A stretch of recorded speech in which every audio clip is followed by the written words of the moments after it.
porque ele falou, se não estudar, vai pra obra cavar valeta.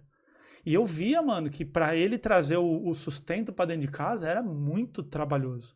Tanto que hoje tá idoso, tá costa, fudido, não pode pegar peso, porque ó, Ele se estourou, meu realmente. irmão, pra manter a casa, pra manter tudo. Então, eu vejo que se você ama um adolescente, uma criança, você tem que deixar ele provar a própria decisão. Claro, num ambiente controlado, tal, mas, por exemplo, uma criança que não fala com o garçom. Você chega pro seu filho e fala, vou pedir uma vez pra você aprender. Da próxima você não vai comer se você não pedir. E ele precisa sofrer aquele estresse de pedir e tal. Só que quando a criança pede, você tá do lado, você fala com o garçom e tal, e ela consegue, pum, dopamina sobe. Aí ela fala, caramba, é possível. Legal, agora a gente vai fazer outra coisa. Agora a gente vai fazer outra coisa. E aí você vai ensinando, você vai expondo o teu filho, você vai estressando o teu filho em pequenas doses.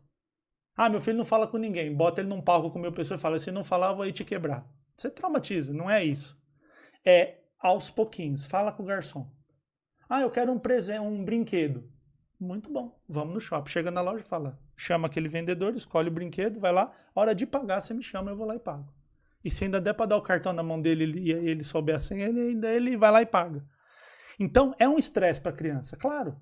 Só que é um estresse controlado. É como se você estivesse num laboratório. Eu brinco muito com os pais, quando eu faço reuniões e tal, eu falo, seja um cientista. Monte um laboratório, expõe as crianças. Então, isso que você falou é a questão de eu não exponho meu filho a nenhum tipo de frustração. É só o simples fato dele pedir, ele tem tudo na mão. Ótimo, legal. Só que vai chegar uma hora, e a vida, meu irmão, a vida ensina no soco, no chute, no rabo ela ensina. Então, ele vai chegar um momento, ele não vai saber lidar com esse tipo de frustração. Na escola mesmo, a professora deu nota baixa, ele vai falar, eu quero passar de ano. Ela fala, pode bater o pé que não vai passar. Aí é a hora que não sabe lidar. Só que aí, de novo, a culpa é desse adolescente? Claro que não. Ou a culpa é da orientação de quem criou? E aqui, quando a gente fala de educar, a gente está falando de pais, a gente está falando de professores, a gente está falando de todo mundo que cerca. Porque uma criança, ela tá no ambiente, cara, ela tá vivendo com um monte de gente. Eu dou aula e eu vejo tanto que tem professor incrível que muda a vida da criança para melhor e quanto professor que arrebenta com a vida de uma criança. Poxa. Arrebenta, cara. Chama... Porque assim, você é uma autoridade para criança. Todas as vezes que eu vou dar aula para adolescente e para criança, o primeiro dia eles chamam eu de senhor. Aí eu falo assim, se me chamar de senhor, tá suspenso, diretoria, suspensão, expulsão, E depois eu arranco seu braço. Cartão vermelho, e se eu encontrar você na rua, você tá perdido. Aí eles dão risada e falam, não me chama de senhor. O nosso tratamento é horizontal. Eu tenho a carta aqui para vir e falar assim, eu sou professor, cala a boca que eu tô mandando. Mas eu nunca vou usar ela aqui. Tratamento horizontal. E aí eles me chamam pelo nome, é o tratamento que eu faço. E aí, por exemplo, gente, agora eu preciso de silêncio, porque eu vou explicar e eu tenho TDAH. Se vocês ficarem conversando, vocês me arrebentam meu raciocínio. 40 adolescentes em silêncio, prestando atenção. Mas isso não é pela aula, eu falo assim, a capacidade que você tem de conseguir explicar de forma atraente? É o professor legal. Porque se você pega também, sei lá, é que a capacidade que dá de conseguir se expressar. Porque eu tive um professor de física, por exemplo, que ele passava só números lá no quadro e eu adorava, né? Mas não é às vezes a sua matéria, a sua capacidade de fazer... Cara, essa pergunta muito professor me fala. Ah, tua matéria é legal para fazer isso. Eu dou aula de história. Uma vez eu recebi uma professora de história, eu falei para ela assim, o que você está ensinando agora? Qual que é o tema que você está ensinando agora? Revolução Francesa. Eu gosto muito de história, né? Por gostar. Eu leio muito sobre história porque eu gosto, acho importante a gente entender alguns contextos de onde a gente chegou até aqui. E eu já li muito sobre a Revolução Francesa e eu falei para ela assim, quando teve a Revolução Francesa, foi inventada a guilhotina, os nobres morriam na guilhotina e os pobres morriam enforcados, porque a morte por enforcamento ela é muito mais dolorosa, ela é uma morte mais, como que eu vou dizer assim, ela é mais agressiva. A guilhotina, o cara não sente muita dor ali na hora que está acontecendo. Então a guilhotina ficou para os nobres e os pobres ficaram com a forca. Então, desde a Revolução Francesa, o pobre se lasca, até na hora de morrer ele se lasca. Aí eu falei para ela, chega na sala de aula e pergunta assim, do que é melhor morrer, enforcado ou guilhotinado? Fecha a porta, vai tomar água e deixa 10 minutos, deixa o pau ferver. Aí ela falou assim, cara, eu voltei, eles estavam numa puta discussão, o time da guilhotina contra o time da forca, eles batendo boca, discutindo, não, mas o cara enforca, já para o ar, ele não vê, não, o cara da guilhotina deve arder, e aí eles na maior discussão.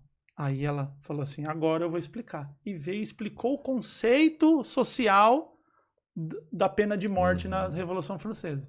40 alunos em silêncio prestando atenção.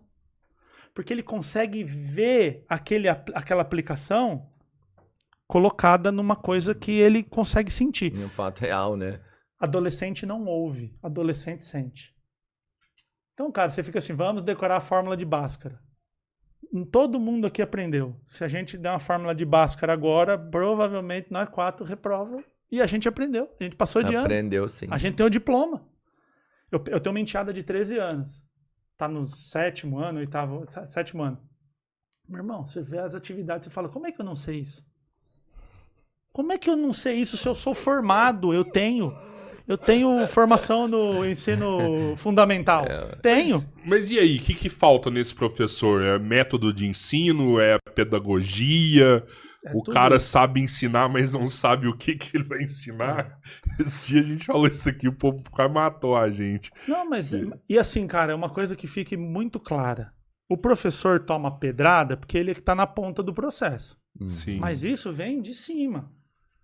A coordenação da escola, a diretoria da escola, a delegacia de ensino da cidade, a Secretaria de Educação do Estado, o Ministério da Educação, tem que vir uma coisa que ampare esse professor. O problema é, você vai ser professor de matemática, você aprende matemática, ninguém quer saber se você é bom, você chegou com um diploma de matemática, você vai dar aula de matemática. Então precisa ter uma formação do professor de ensino. Ele acessar o ensino para o aluno. Então, por exemplo, a neurociência hoje ela tem inúmeros neurocientistas que pesquisam sobre aprendizado. Como que uma pessoa aprende? Como que uma pessoa absorve? Então, por exemplo, prova é uma coisa que é obsoleta. Prova não prova nada.